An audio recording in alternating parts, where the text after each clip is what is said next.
the right choice to serve on the Supreme Court. And with that, I will take questions. Kayleigh, if I could start off, I'd like to ask you for a definitive and declarative statement without ambiguity or deflection. As the person who speaks for the President, does the President denounce white supremacism and groups that espouse it in all their forms?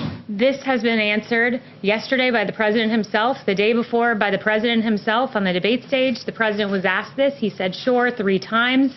Yesterday, he was point blank asked, do you denounce white supremacy? And he said, I've always denounced any form of that. I can go back and read for you in August 2019, in one voice, our nation must condemn racism, bigotry, and white supremacy. In August of 2017, racism is evil, and those who cause violence in its name are criminals and thugs, including the KKK, neo-Nazis, white supremacists, and other hate groups. I have an entire list of these quotes that I can go through with you.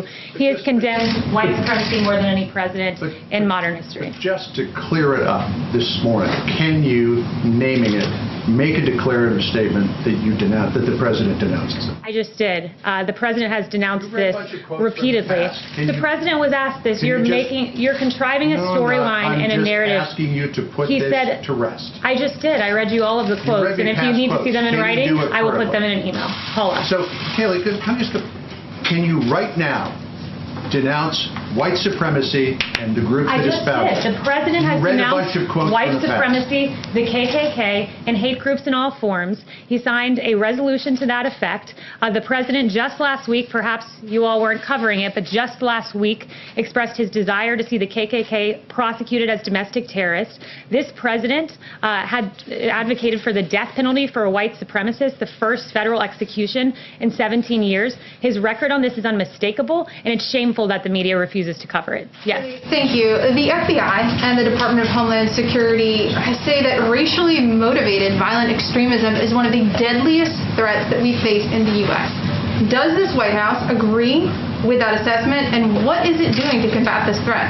The President has done quite a bit to combat this threat. First of all, last week, he also, in addition to saying he wants to prosecute the KKK as domestic terrorists, he said that lynching should be a national hate crime. Again, I think there's no stronger signal that you can send than advocating for the execution of a white supremacist, the first time there's been a federal execution in 17 years. He's been unmistakable. Is different than actually doing it. He's continually condemned it, and it is really... The record on this is mixed. He has condemned it. He's equivocated at times. He said he didn't want to acknowledge it or address it. His record is very mixed on this issue. His record is not mixed in the slightest. And when you go back in history, you can see that history right here. When you go back in history, you can see that Jesse Jackson has praised the President as someone who served underserved communities.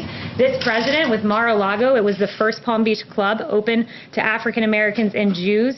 And in fact, his record is mixed. He has not been consistent on the issue of white supremacy. So I'm asking you, what has this White House done to combat what the FBI says is one of the deadliest threats in this country? We're not having a debate on a cable news network right now. You're saying that he condemns it. I have his record right here. You need to let me finish. His record is mixed. It's quite funny that the media goes haywire about interrupting in debates and then chooses to pursue that very same tactic themselves. This is a White House briefing. You ask a question and you give me time to answer.